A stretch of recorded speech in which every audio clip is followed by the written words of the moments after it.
Hello. Today on the podcast, we're excited to be joined by our season 11 adoptee authors of the memoirs we've been reading. We have Jessie Scott, Liz Harvie, and Monica Hall. Welcome. Yeah. Welcome. So happy to have you all here.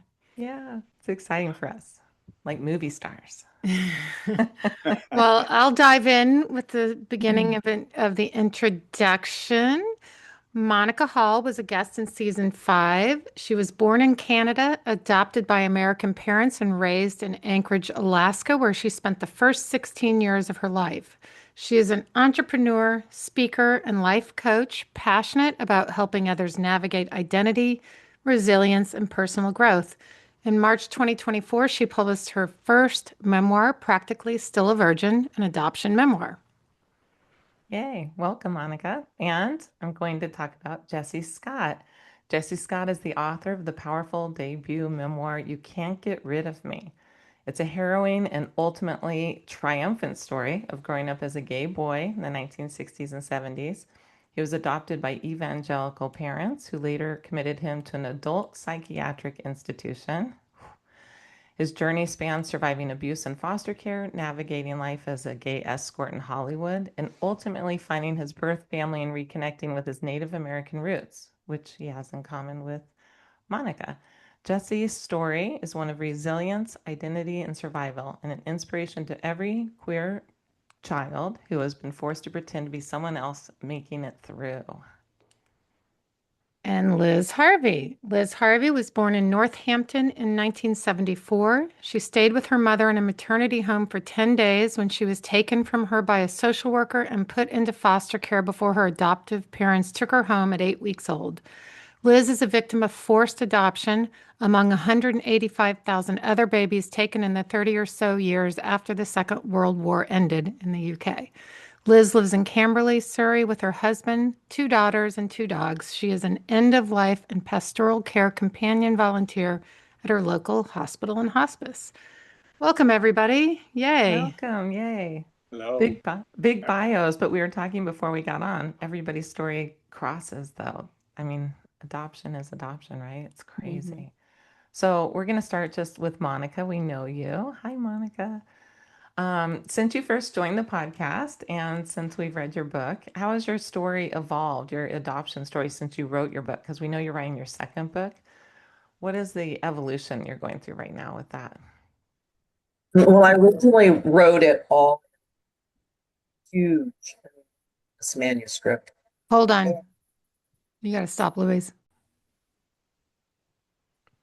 So it was a really long manuscript. It was my entire experience in Alaska and adoption, but it wasn't going to make one manuscript. And the stuff I really wanted to write, the stuff I really needed to figure out, like what were the recurring dreams about? Who was the guy with the knife?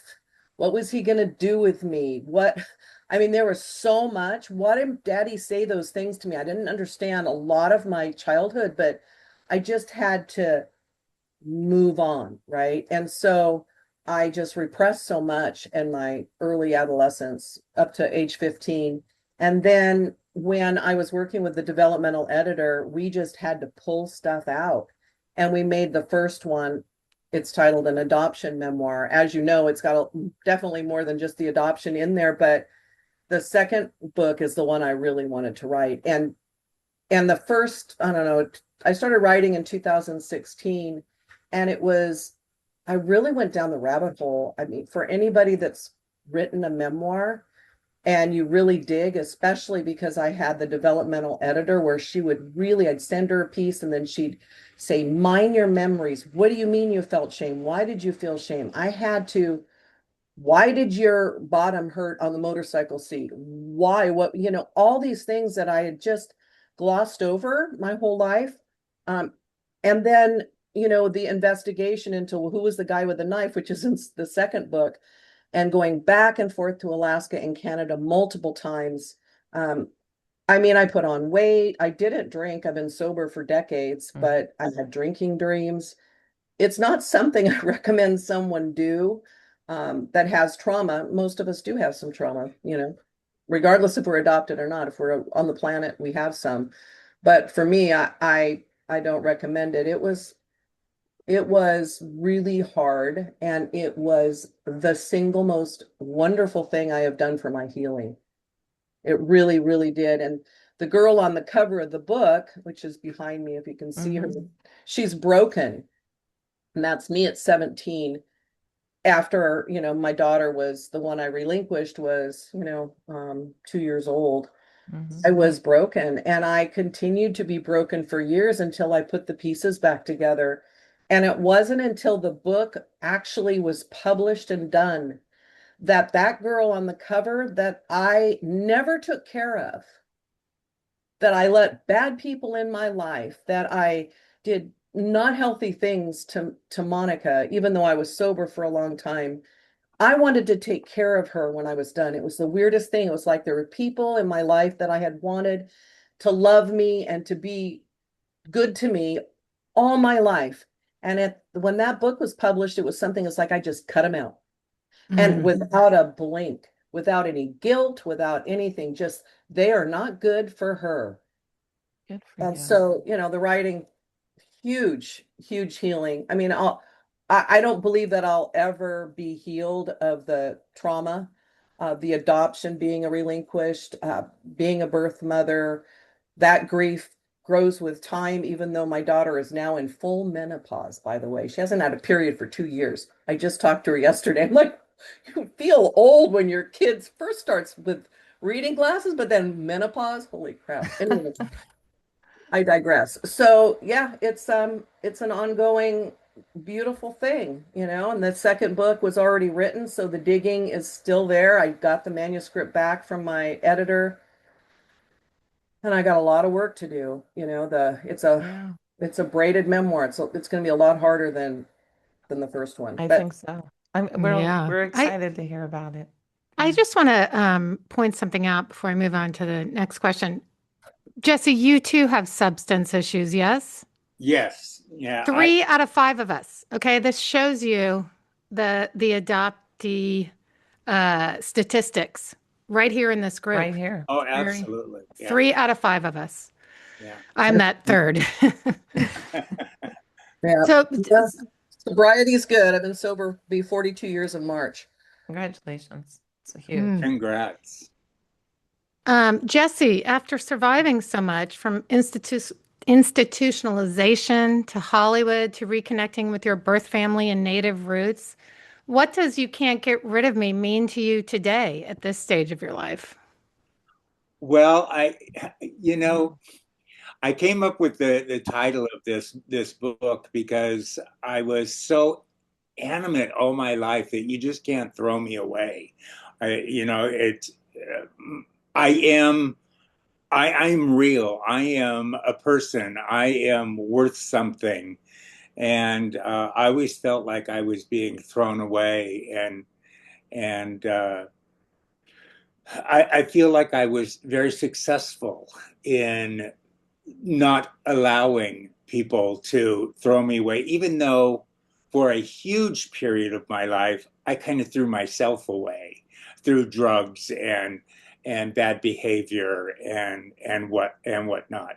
But I was so focused on other people not throwing me away that and I think that that's the biggest thing that's come out of writing this memoir is that um, I've been able now to forgive myself, to know that I am what I am and who I am, and that's okay, and it's a good thing, and we're all different, and this is my difference, and this is just me, and I've accepted and loved myself since writing this book.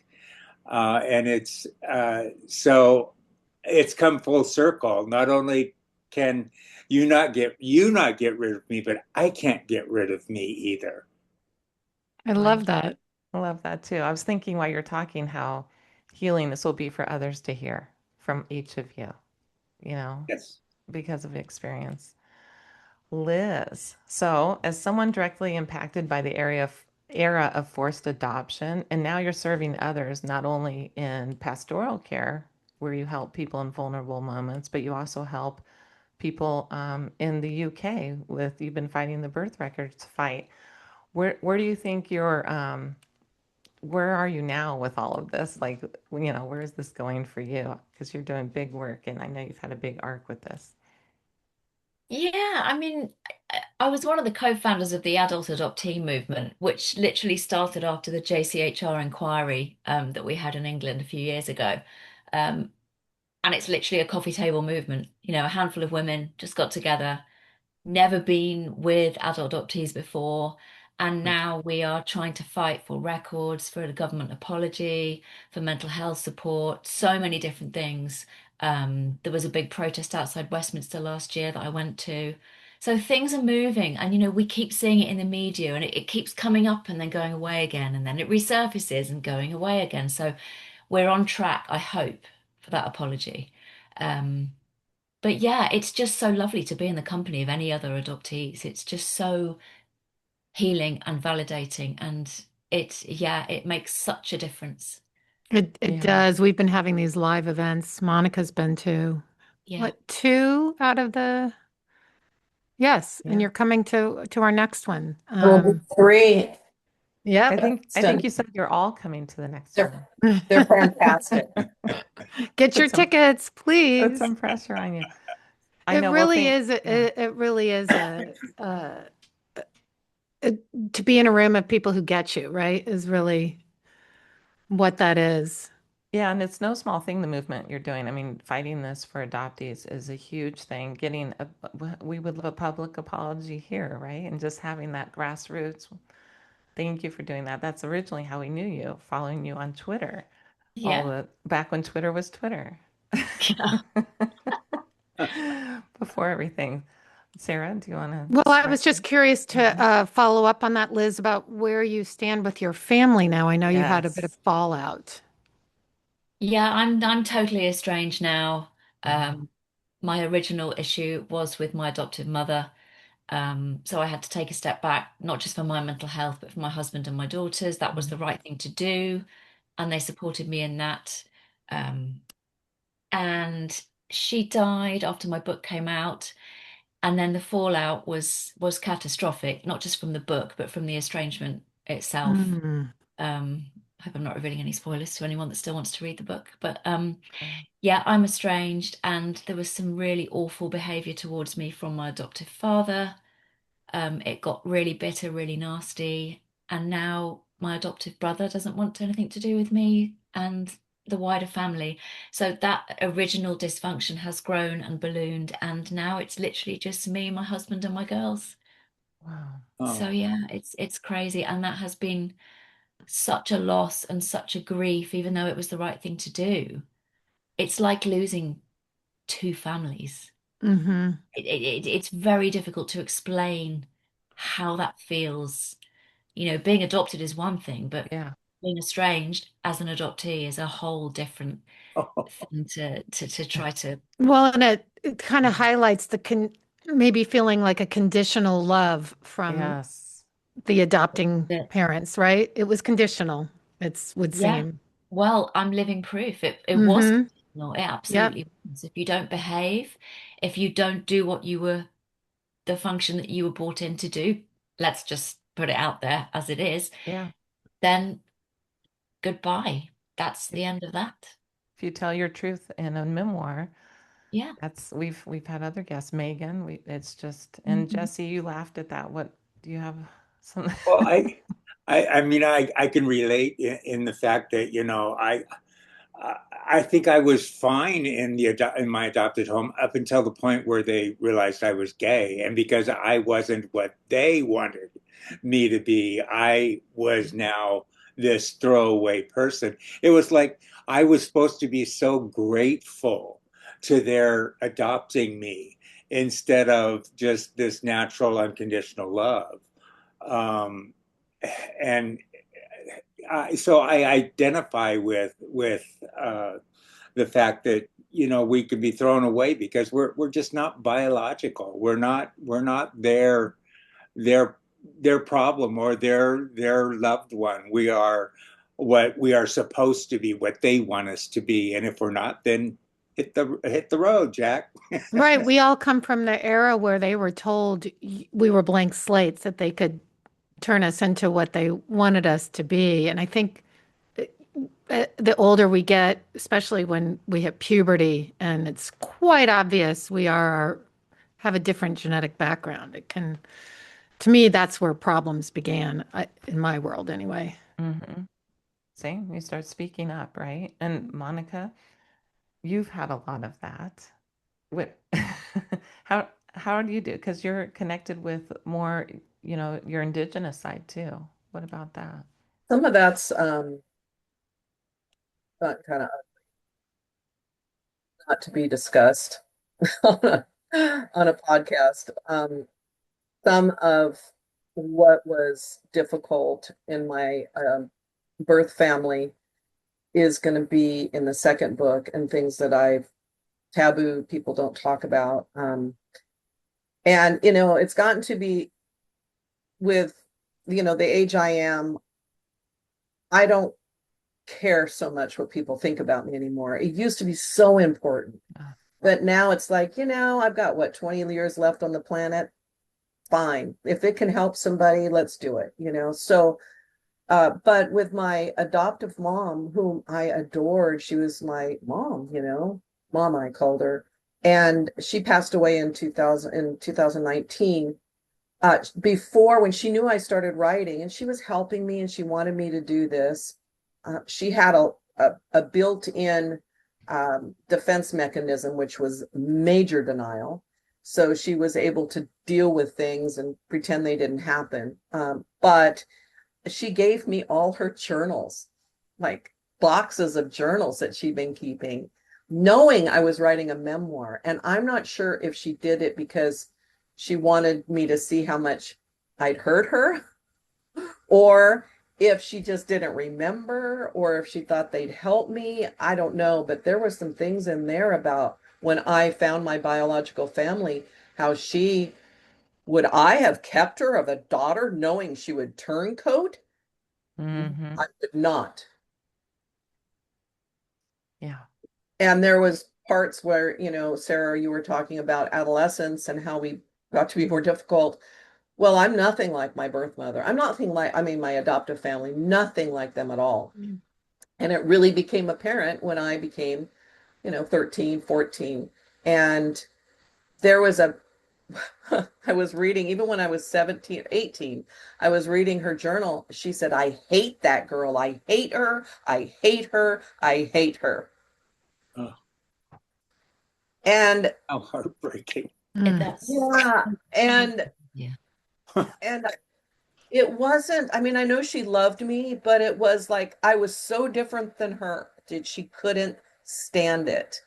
And that I was strong where she wasn't. I was all the things that she resented in me. There was jealousy there too because of my father, um, Mm-hmm. who wasn't a good father. uh, anyway, really complex. Our stories are so complex. Yeah. All of our stories are complex and multi-layered. And my birth family, I had a wonderful reunion with the ones that I was able to meet, and a lot of that has fallen out Oh, it has. Mm. over time, you know. And it's so interesting. The people that I so wanted in my life and to find are the ones that I had to let go Oh, in the end. And it was that I found myself. Oh, It wasn't about the finding everyone else. It was about finding me.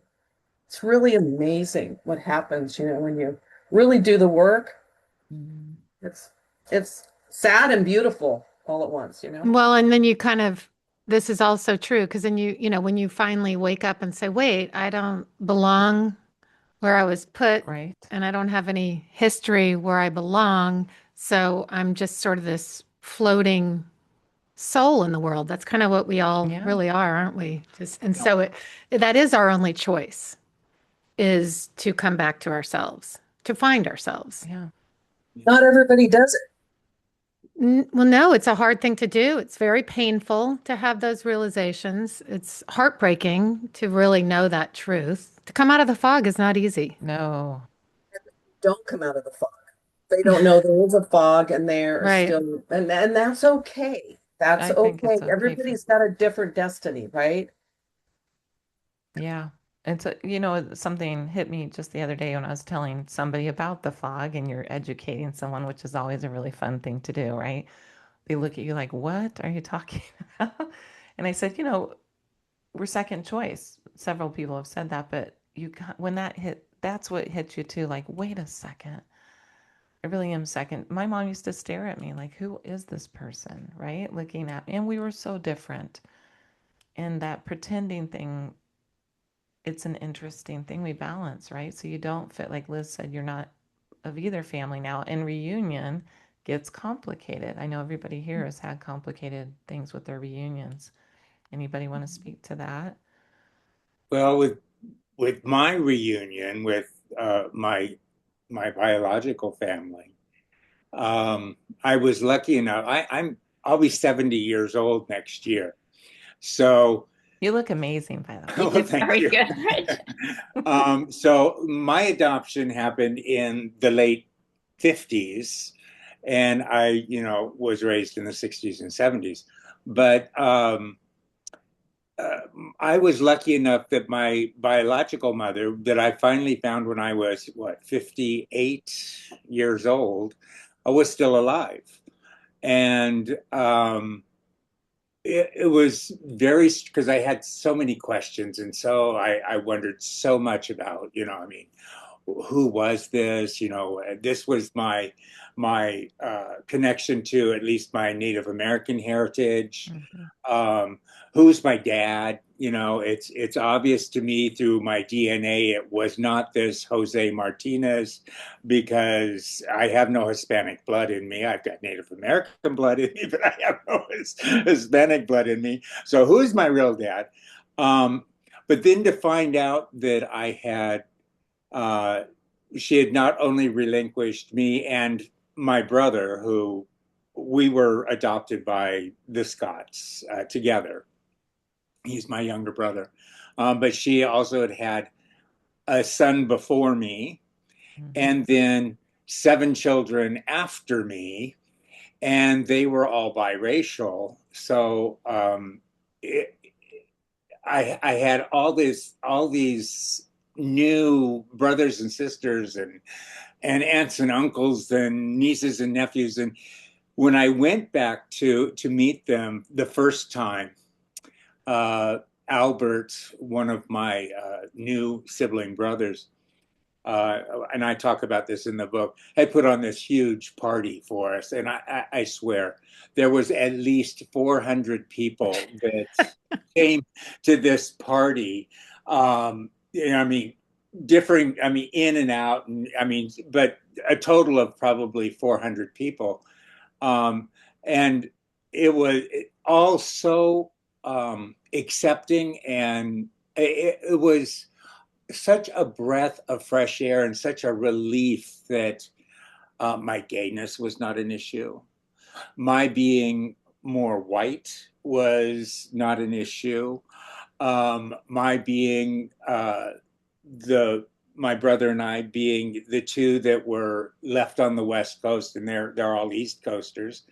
That was, I mean, we just had this instant love.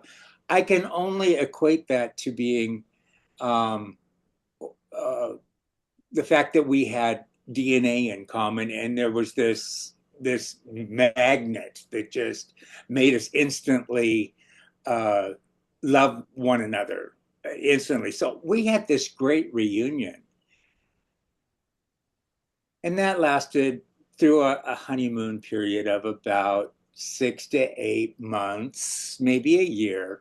Now I still talk to them. We still converse back and forth. I've been back there to Philadelphia like 5 times. Lee, my brother uh, that I was adopted with, he's been back there 2 or 3 times. But we have kind of lost communication. It's no longer this big deal anymore. And because I really have not had a stable family since I was 13 years old. I don't know what a normal family sibling relationship really is like. So I'm assuming that this is what a sibling relationship is like. You talk once or twice a year on the phone, you write a letter maybe, or you get a card or an email. But that honeymoon period definitely has gone. Um, and of course, my biological mother has passed, and there was a lot of resentment in the fact that she uh, named me to be the one to take care of everything Yeah. in her I'm death, and yet I was the one that, my Lee and I were the two newest into the family, but I was the oldest living child. Um, and I don't know why she named me to take care of it all, but I did, and there was some resentment to that. So there's been some falling out a little bit along the way, but all in all, my reunion is just simmered down to this whatever kind of feeling. It's that same, you don't fit in either family. I mean, you fit, but you're not really part. You don't have the shared history either. It's just that weird. Exactly. Now, my brother Lee and I, of course, Right. we're tight. We talk to each other at least once a week. We visit each other every year. He lives in Portland. I live in Arizona. I mean, we're as tight as two brothers could be. Um, but the other ones, not so much. Yeah. We're glad to hear that. We wondered about him. Yeah, yeah. In fact, Yeah. he's coming down to see me next month, so I'm Oh, kind of excited for that. Him and his wife. Yeah. love that. I'm wondering about there's that book, The Body Keeps the Score. Do you all think that adoptee trauma lives in the body? I believe so. Yes. I saw Liz shaking her head. What, because Liz, you work with Absolutely. people that, yeah. I just think there is no way that you can go through something as catastrophic as losing your mother, the very first person that's supposed to love you and nurture you and safeguard you and care for you. There is no way that we come out of that unscathed. Our whole nervous system goes into complete shock. And when I, read that book by Bessel van der Kolk and found out Yeah. about how the trauma literally it is in our cells, we might Mm-hmm. not remember it, but it's recalled by our body and felt. And when I learned that, my God, I actually started giving myself a break Mm-hmm. Mm-hmm. because for decades I just thought there was something very wrong with me, that I just wasn't functioning correctly. But the more and more I've read about the pre-verbal trauma, that we literally did not have the vocab to express how we were feeling, it just makes so much sense. And Yeah. I've spoken to so many other adoptees who feel the same, who are late diagnosed with CPTSD, Mm-hmm. acquired neurodivergence from our experiences. But it's not talked about. It's brushed under the carpet because adoption's wonderful and, oh, you must be so grateful. And, well, you were a baby. Why would you remember anything? Yeah. People need to actually look at that a bit more, I think. But yeah, Oh, yeah. definitely. It's a tough it's tough to get that to happen because it the first of all the adoption industry is a multi-billion dollar Mm-hmm. industry, so these kinds of studies would Yeah, inhibit that to some extent. And I exactly. mean it's so pervasive in the public narrative. Yeah. There's a show right now on Apple TV called Shrinking, where I don't know if any of you have watched that, but where they have the first mother who's this, rainbows and unicorn giving her baby away to the couple. It's just infuriating, and it's such an uphill battle. And with everything else going on, it feels like that's going to be shoved Mm, to the back of the line. Yeah. Well, and I think that not just is it in our DNA, but I mean, as a fetus growing inside our mother, Yes. we have all those senses. We hear the sound of her and hopefully our father, Yeah. but we definitely hear her heartbeat. We smell the. I was struck by the person that said my adopted family doesn't, or they smell different. They I knew smell you were going to different. say that. Yes, it Yeah. was, yeah. Yeah, they smell Recently, different. yeah. And it struck me, well, of course they smell different. You relate the smell of your own mother growing inside her. Yeah. And so I think it's not just in our DNA, but it's in our senses. It's all around us. And Hmm. I can't I can't measure anybody else's trauma against my trauma. I mean, we all have traumas in different ways, but trauma is trauma, and we all, at least in the adopted world, we experience I think one of the hardest traumas of all, and that's being ripped away from this secure uh, smell and hearing, and I mean all of our senses are totally traumatized, and not just our surroundings, but all of our senses are traumatized too. In my case, I had lived with my biological mother for 13 months, Yeah. and so of Think of course, that. That is just, and then was given away, and then went into two foster homes, and then was adopted. I was almost 2 years old when I was adopted. yeah. But so yeah, I don't know. I don't know what point I'm trying to make. No, I hear you. I think I made it. you did, but I've been digging into this box again of these letters I have from my mother, from my biological mother, and she documented things in the hospital about me, and I was bright-eyed and just in we were snuggling. I was with her for several days. Sarah and I talk about this, how this might affect babies if you're with your mother and not with your mother. And then my brother was saying, "Oh, I remember my brother who has adopted. He's adopted, not adopted. He's 5 years older. He was saying when you came home, the big talk about you was that you were so quiet and you never cried and you didn't want to be held." And he said, "It's funny. I used to think, wow, you're such a good baby." And he's like listening to the podcast and then putting these things together. I'm like, God, I was really traumatized. And you don't, to know that's you as a baby, we don't remember it, but that was us, right? Like you were with your mother 13 months. You saying that just makes me go, whoa, that's It's mind blowing. mind blowing. Yeah, that is a topic I wish someone would explore. Does the way an adoption happen matter? So in my case, my mother was forced to give me up, not allowed to hold me. I was taken immediately. I don't know where I went, except I went to foster care. Um, and I have had intimacy issues my whole life. Of course, there was other things that happened. My adoptive parents got divorced. My adoptive mother left. I stayed with my father, who was checked out, blah, blah, blah. But the fact remains, I wasn't held, had three different caregivers by the time I was 5, 6 weeks old. And I struggle with relationships. Louise was held, has had two marriages and a good one now. What are your thoughts on that? I'm curious.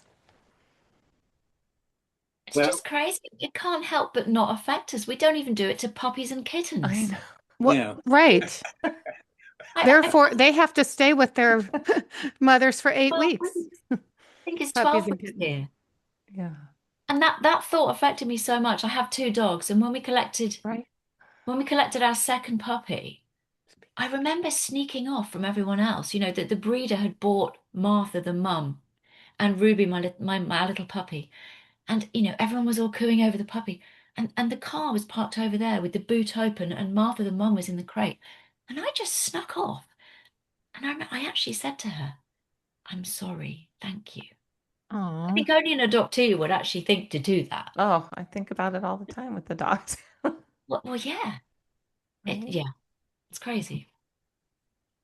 You guys were talking about the feelings and I think the 16 weeks the fetus can memorize songs sung by the mother.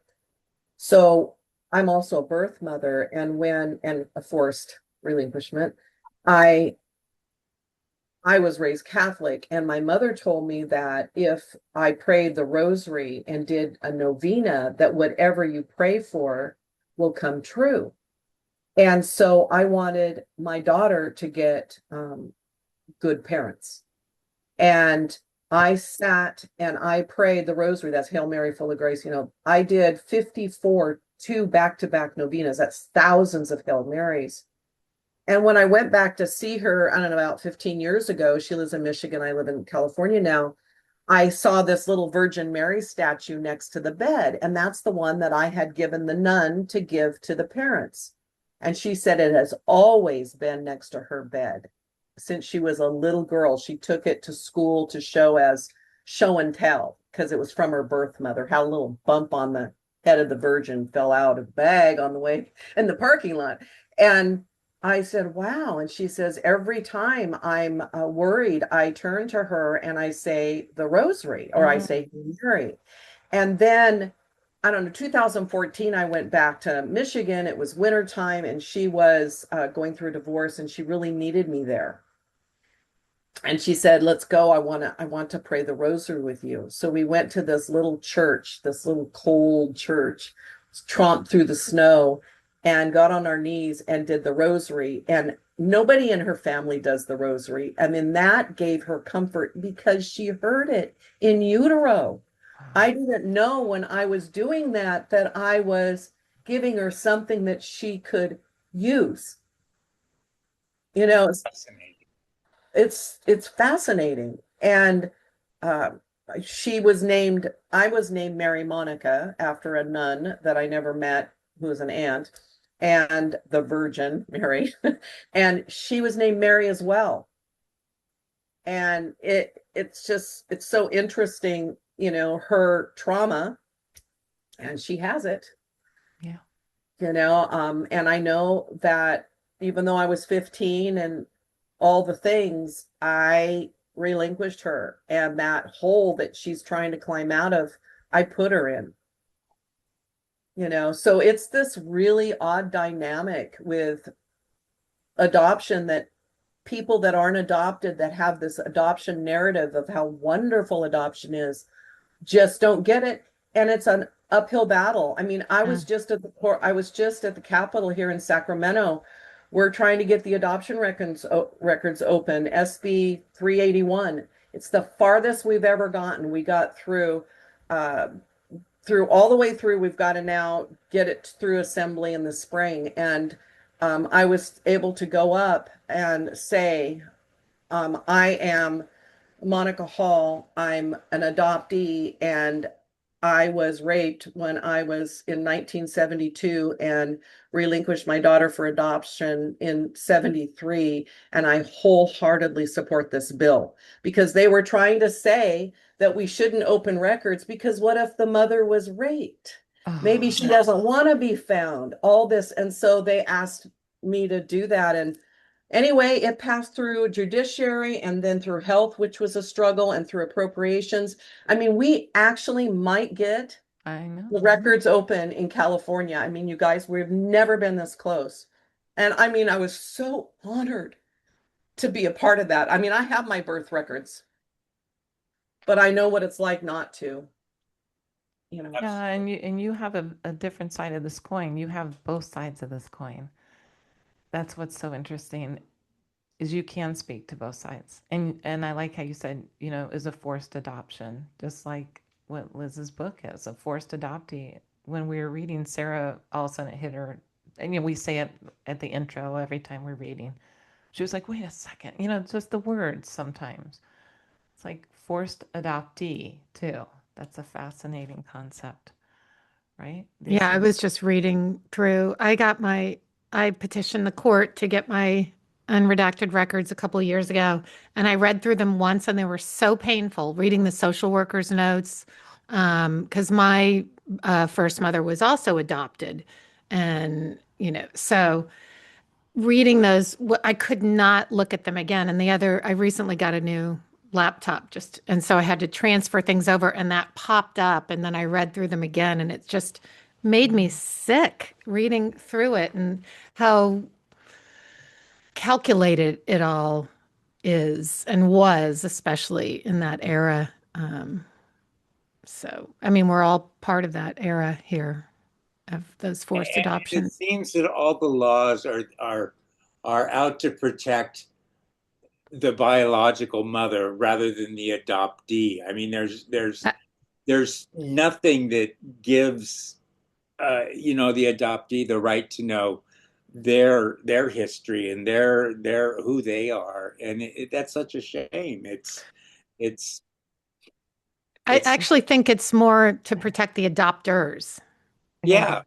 yeah, yeah. more than the first That's mothers. not what they say. Right. That's Right, not of what they course, say. but Not what they say. I listened to these people that were against it, on the Senate and speaking from experience, and I wanted to wring. I literally wanted to wring some necks. I was just shaking. The chair was in a same-sex relationship and wanting to adopt, and she kept sending it around to the people that she knew were opposed to it, and they framed it about the birth Birth parents, and mother. it's not about the birth mother. We were never told that this was a secret, that we were kept private for our own protection. Never came up. Not just that, they never cared enough about the birth mother at the beginning to help. Like they still don't. They We still don't put don't. resources into the mother. So it's just the narrative. You wonder how many people there have children who are adopted or their own well, story of the like happy she, adoptee or whatever. That's a whole, And they make it about them. Okay, yeah, this is what's so weird. It's always about the kids. It's yeah. always, I don't care if your kid's 90 years old, it's always about the kids. Yeah. And they make it about the adults.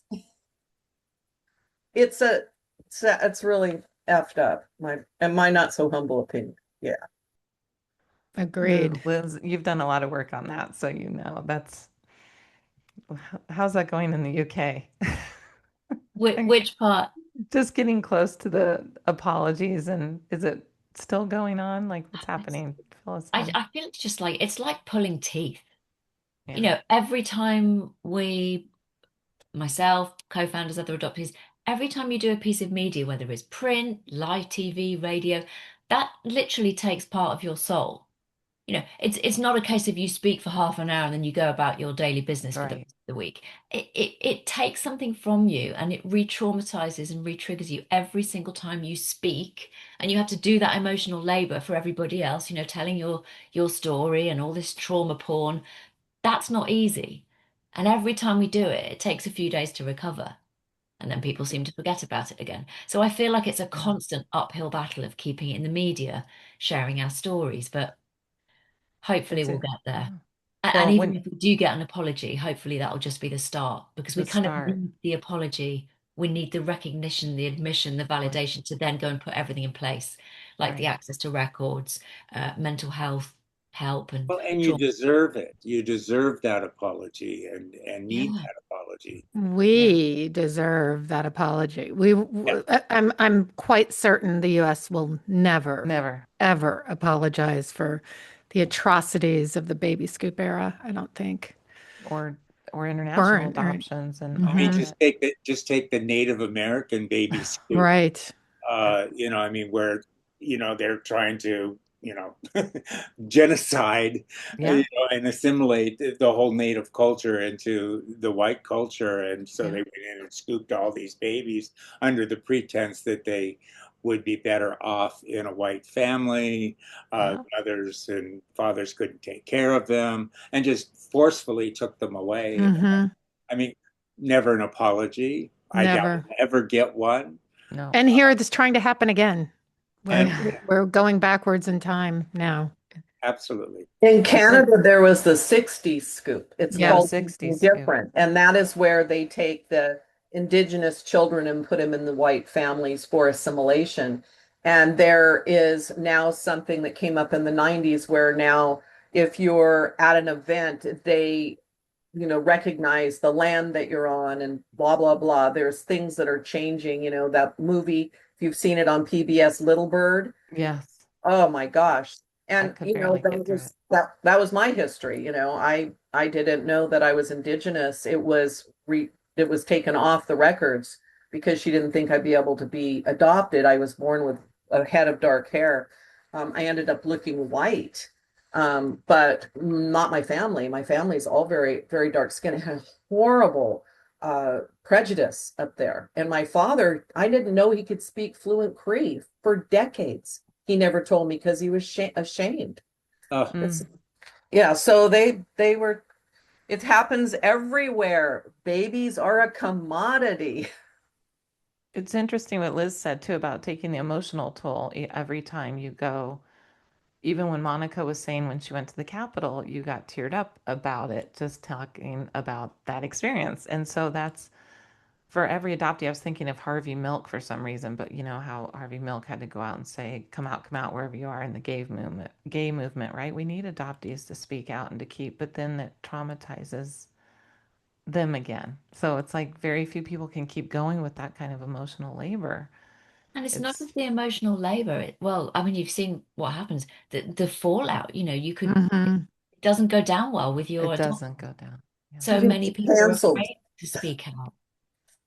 Yeah. Lots of, I mean, there are some really brave. I mean, we just provide the platform to come tell your story, Hmm. but there are really brave, outspoken people out there that we just have to keep going with it. this is why I stay on antidepressants. Well, I was just going to ask as a wrap-up question, like so Jesse, you just answered that question. What are ways that you have found now post fog, as it were, of coping and keeping going even through these hard times? Because I kind of, did someone say this about just feeling like I don't think that wound ever heals. Hmm. It is what it is, doesn't heal. But we find ways to cope. I'd love to hear from each one of you before we end. Like, what do you do to cope? What are your mechanisms? Who wants to start? Liz, let's start with you. Okay. Well, I always find it so healing being in a room with other adoptees or being Hmm. on a Zoom. I mean, that is just huge and it's so, so precious. So, I do that and that really, really helps because it's just being with other people who get it. Hmm. Um, Quiet. I don't think I've ever wanted peace, quiet, and stillness so much because Hmm. that's the only thing that calms my nervous system. Aromatherapy, self-care, it sounds very trite, but that's important when you're trying to soothe and literally rewire your whole nervous system, which has just been frazzled for 52 years. That takes work. So just, yeah, being out in nature, being with my dogs, being with my Mm. family. But And Yeah. yeah, quiet. quiet. Yeah, I was quiet. in an MRI the other day and I'm like, wow, this is peaceful. Peaceful. Click, click, click. Yeah. Thanks for that. That's good. How about you, Monica? That's so funny. Uh, yeah, I love those MRIs. I feel like I'm on a cruise ship, you know. We're in a womb. We're back in the womb in the MRI. Yeah. I want to say, Liz, trauma porn. That Trauma is Like porn. that. so good. I got her say that, but it's It true. is though, isn't it? It's Yeah. totally, you know, I I remember hearing a podcast of an indigenous guy that was an addict up in Canada, actually, and they said, "How do you, how aren't you healed because you've, written this book?" And he goes, "I got it regurgitated on podcasts and interviews, and this was before my book was published." So yeah, there's that. But what I do for if I'm not if I'm working and helping others, I'm not thinking about myself. Hmm. I'm not thinking about me. And I work a lot with other women and other adoptees. And, in my recovery work, I am always looking to find out where I can be a part of, where I can be of service to others. And that is why I finished writing that dang book. I mean, it was hard, but I knew that it was going to help.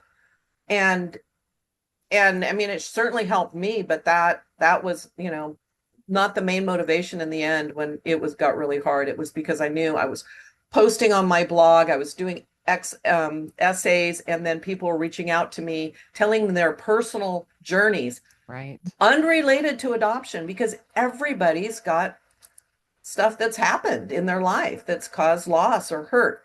But the other thing that I do is I have a very strong meditation practice. I've been meditating over 30 years.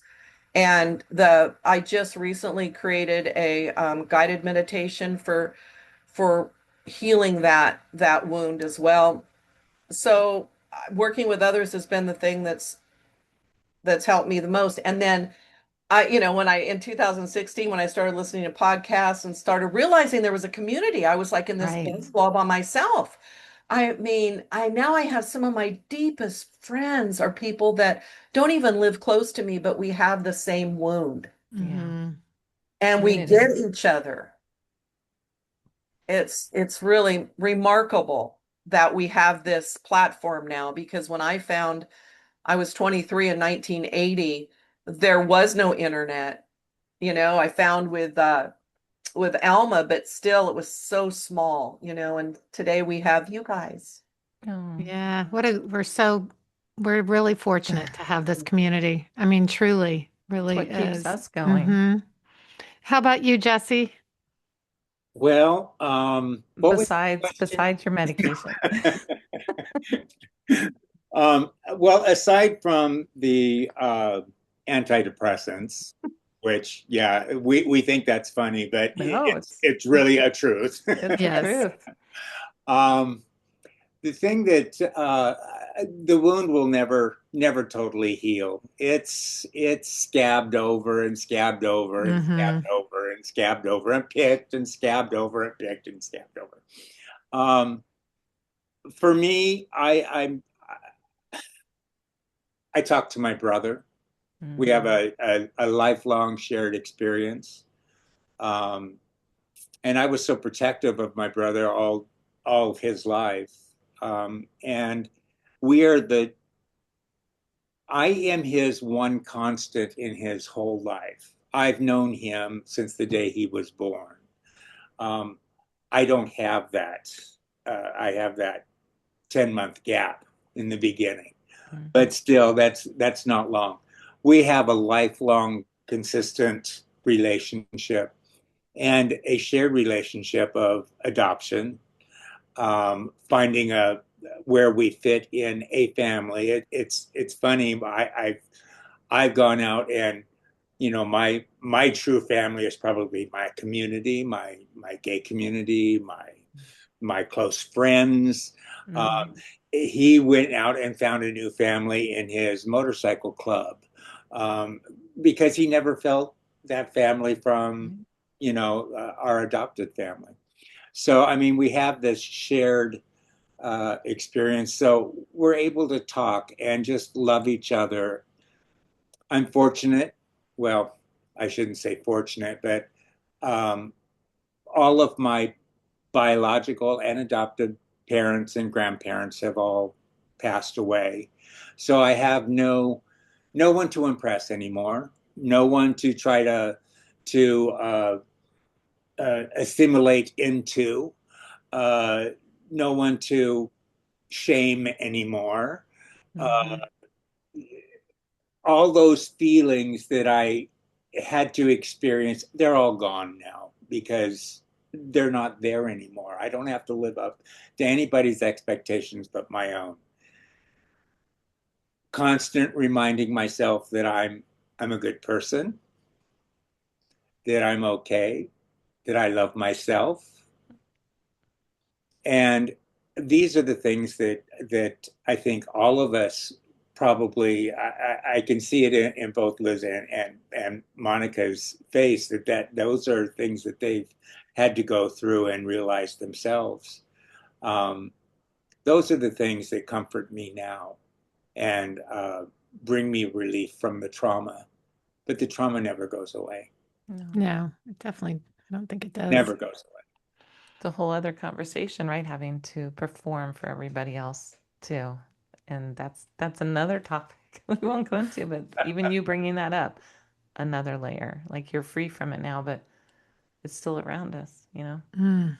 Well, this has been such a great conversation. Thank you all for making the Yes. time and thank you for your books. It was Thank such a you. rewarding season and as you were all talking, I thought, I probably should Me should keep too. writing because I don't know. I keep myself because it's the adoptive family still out there, and I keep why I think it was Dr. Abby that said, if you didn't want the truth told, Right? you shouldn't have done it. So there's something very true about that.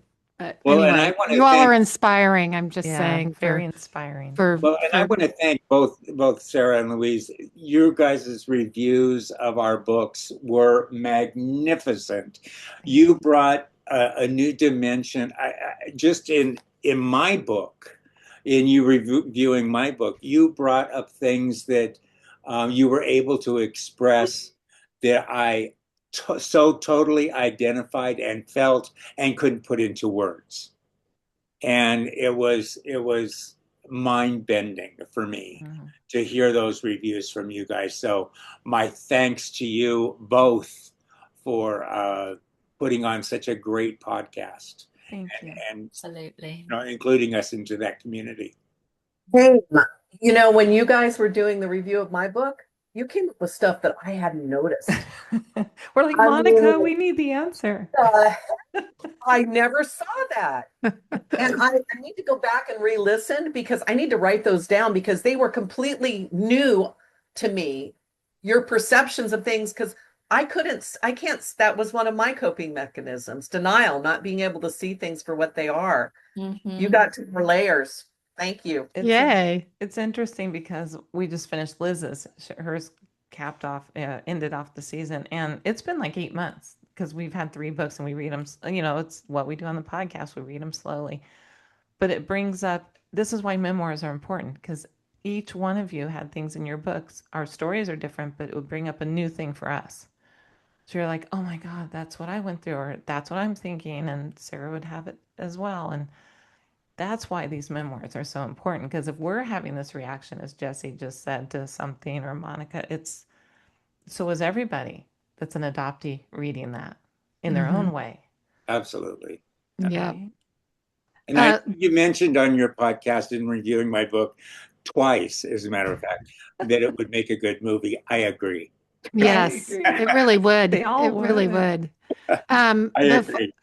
and that on a personal note, Liz, I have to tell you because, and I think I talked about it in our review, but your daughter, your was the same due date as my son. And Was if he had been a girl, I was going to name him Grace. So it's oh, quite interesting. oh wow. And then I told Sarah Jack would have been a Grace too. And I have a dog Gracie because I didn't have a Really? Grace. Wow. I just love What? Thank, that so much. yeah, thank you, everyone. This has been great. I love, and Monica, we'll see you very soon. We Really love loved this. this talk, and we could talk all day, I think. But Thank you It's for thank you. so, having us on. Thank thank you. you. Thank you, Bye guys. bye. Thank you. Stay in touch, please. This has Yes. Oh, been definitely. wonderful. Please. Thank you. Thanks so much.